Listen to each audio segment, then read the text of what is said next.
हाम्रो नेपाल हिमालले हिमाल भरिएको र यहाँबाट म तपाईँहरूलाई साथ भगवान शिवको आकृति देखाउन गइरहेको छु। ल हेर्नुहोस्, यो गोर्खा जिल्ला स्थित मनासुली हिमालको दृश्य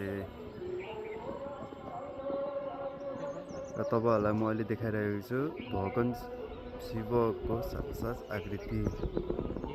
ल हेर्नुहोस्, कस्तो मजाले देख्नु भएको छ। ल हेर्नुभयो भगवान शिवको। त्यसै हाम्रो देश देवभूमि भनेको त होइन होला।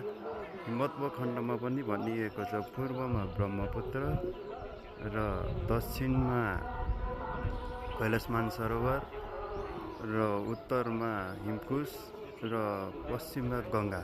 यो क्षेत्रलाई चाहिँ नेपाल क्षेत्र भनेर भनिएको हो र गङ्गादेखिबाट हिम सागर महासागरसँग जोडिएकोलाई चाहिँ भारत खण्ड भनिएको हो।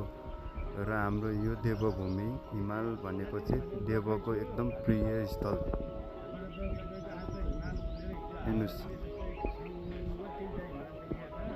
गोर्खा जिल्ला जहाँ नेपालको केन्द्र, नेपालको एकीकरण गरिएको ठाउँ हो। देख्नुहुन्छ गोर्खाकालिका।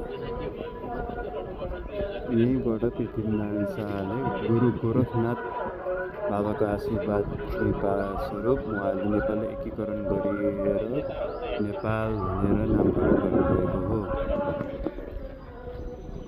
ल हेर्नुहोस् त, कस्तो मजाले देख्नुहुन्छ महादेव भगवानको र त्यही माथि घामको झल्कोले। हस् त, जय नेपाल, जय सनातन, जय हिन्दू, जय किराँत, जय बौद्ध, जय सनातन, जय नेपाल।